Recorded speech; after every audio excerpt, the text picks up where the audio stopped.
tragedi Kanjuruhan itu dukanya seumur hidup ya. Dan untuk membahasnya dari perspektif yang relevan juga sudah ada bersama saya ini Teh Nurul Arifin ya, tokoh perempuan Indonesia sekaligus anggota Komisi 1 DPR RI. Nah, ini nyambung nanti Komisi 1 sama Kanjuruhan. Nanti apa korelasinya nanti belakangan ya. Nah, pertama-tama Teh, saya ingin nanya ke Teteh nih. Teteh ya, sosok ibu lalu mendapati kenyataan ada tragedi sampai 132 orang. Awalnya pingin senang-senang nonton bola, ya. Ada bapak, anak, sama ibu, malah kejadian kayak gini gimana Teh? Buat saya ini tragedi ya, tragedi yang menyedihkan begitu ya. Karena korbannya itu kebangetan. Mungkin korban 1 sudah pernah, 2 gitu ya maksimal. Tapi ini 132 buat saya kelihatannya kebangetan sih. Kenapa sampai bisa terjadi seperti itu? Kemudian juga kita lihat banyak anak-anak ya, terutama saya ngelihat, mohon maaf nih di TV, di media begitu ya, anak-anak muda yang masa depannya masih sangat panjang harus lewat begitu saja karena sesuatu yang ya buat saya berlebihan lah penanganannya, yang nggak perlu nih dilakukan tindakan-tindakan yang membuat tragedi ini jadi sangat tragis gitu. Dan tentu saya sebagai seorang ibu ya, perempuan gitu, ngelihat banyak anak-anak, ya ibu mana sih yang nggak kehilangan? Pasti ini dalam banget ya, seumur hidup nggak akan tergantikan gitu. Itu yang pertama. Kemudian yang kedua, banyak juga anak-anak yang kehilangan orang tuanya ya. Jadi ini buat saya ini sekali lagi kebangetan ya, kebangetan. Dan memang kalau dari stadionnya saya melihat juga sangat tidak representatif begitu, dari jumlahnya yang dipaksakan, jumlah yang dilaporkan dengan realitasnya juga berbeda. Jumlah tiket ya Teh? Jumlah tiket ya, mohon maaf ya, jumlah tiket ya. Yang dijual dengan yang yang masuk kan berbeda tuh.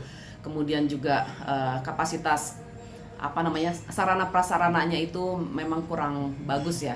Jadi pintu-pintu yang kecil yang ditutup dan sebagainya. Buat saya ini harus menjadi satu evaluasi mendalam dan serius, tidak main-main, dan harus jadi komitmen pemerintah, bukan cuma pemerintah dalam hal ini mungkin KONI ya atau PSSI begitu, supaya tidak lagi terjadi tragedi serupa ini. Memalukan, soalnya beritanya mendunia. Betul.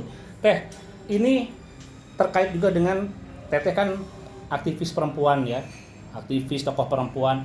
Isu tentang stadion yang tidak aman buat kaum perempuan sebetulnya bukan tentang Kanjuruhan aja Teh. Jadi kadang-kadang perempuan ini suka dapat ucapan-ucapan verbal yang melecehkan dan lain sebagainya ya. Nah, menurut Teteh, eksistensi perempuan di stadion sampai hari ini di Indonesia masih aman nggak sih? Kalau perempuan nonton, apa setelah kejadian Kanjuruhan malah wah jangan dulu nonton deh? Kalau pelecehan terhadap perempuan itu dimanapun terjadi ya, di lapangan dimanapun lah, kami itu masih terdiskriminasi, ada diskriminasi ataupun subordinasi secara verbal begitu ya. Seringkali juga pelecehan-pelecehan yang nyolek-nyolek gitu ya. Nah, itu juga masih terjadi, saya kira bisa terjadi di mana aja. Tapi kalau di lapangan bola saya kira memang ini perlu keberanian khusus nih. Kalau saya mah terus terang nonton bola teh dasieun saya mah masih agak takut lah nonton bola karena melihat keberingasan para supporter itu menurut saya agak mengerikan sih. Nah, apalagi nih yang mau ditanyakan? Ya. Oke Teh, nah Teh Nurul ini mengatakan takut tapi bukan berarti belum pernah ke stadion. Di salah satu scene ya, puluhan tahun lalu, judulnya Kabayan dan Gadis Kota, Teh Nurul tuh pernah ke stadion loh, Siliwangi ya, bersama almarhum Pak Ateng Wahyudi dan juga Kang Ibing tuh.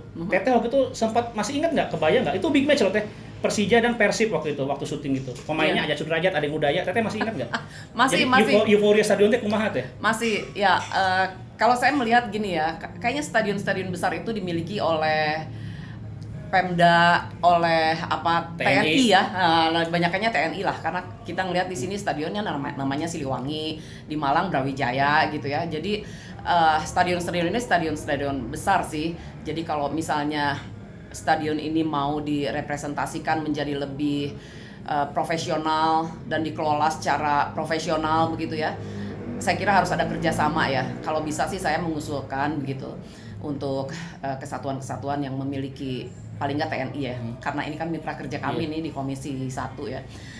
Usulan saya sih konkret aja, kalau bisa pengelolaan dari lapangan-lapangan sepak bola dengan nama-nama TNI tersebut. Lebih profesional gitu ya. Iya, dikelola lebih profesional. Kemudian juga saya nggak tahu Aman, nanti penting mah aman teh. nggak tahu juga profit sharingnya kayak gimana. Yang penting mah Harus aman, aman. profesional, dan kemudian bisa menjadi andalan kita semua. Kalau bisa udah dibikin profesional aja sekalian. Nah ini Teh Nurul teh makanya jam terbang. Saya baru mau nanya itu ya. Korelasi saya kenapa ngajak ngobrol Teh Nurul Arifin hari ini? Karena beliau ini Komisi 1 DPR RI. Mitra kerjanya ya ini terkait lingkup pertahanan alias TNI. Dan tadi Teh Nurul langsung mengatakan ya akan gimana Teh? Berarti memberi kan ini sama Panglima aja kenal nih. Iya. Memberi saran biar Iya. stadion dibuat aman. Kan sekarang tuh ada audit. Pak Jokowi mengatakan harus ada audit stadion sepak bola di Indonesia. Berarti termasuk stadion-stadion milik ini teh TNI. TNI iya. Iya. Dan kalau kita ngelihat tagline TNI ya, TNI kan milik rakyat, TNI bersama kita begitu. Nah, kalau memang tagline tersebut, prinsip tersebut memang bisa dijiwantahkan begitu ya. Itu lebih bagus lagi tuh. Misalnya dalam lapangan-lapangan sepak bola yang merupakan olahraga rakyat ini ya, dan peminatnya juga supporternya juga jutaan manusia begitu. Ya dikelola bareng lah secara profesional. TNI bekerja sama dengan swasta misalnya ya. Jadi bisa menjadi lapangan olahraga yang representatif Mega dan juga aman ya. mega aman. Amannya itu aman bener karena kan kepemilikannya jelas kepemilikan TNI begitu. Dari situnya aja orang udah nggak main-main juga gitu. Ya kalau bisa kerjasama dengan swasta buat saya sih nggak apa-apa juga kan kalau memang Ada aturan mainnya juga teh. iya.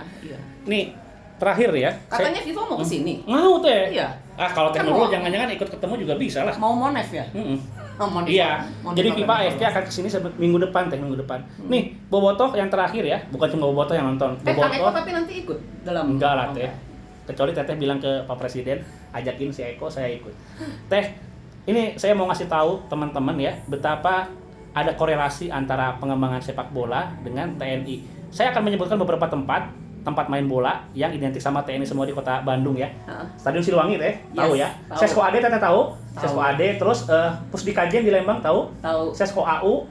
Itu ada lapangan bola semua. Iya, lapangan bola semua. Oh. Itu selain dipakai buat latihan Persib, ya. Pusdipom teh.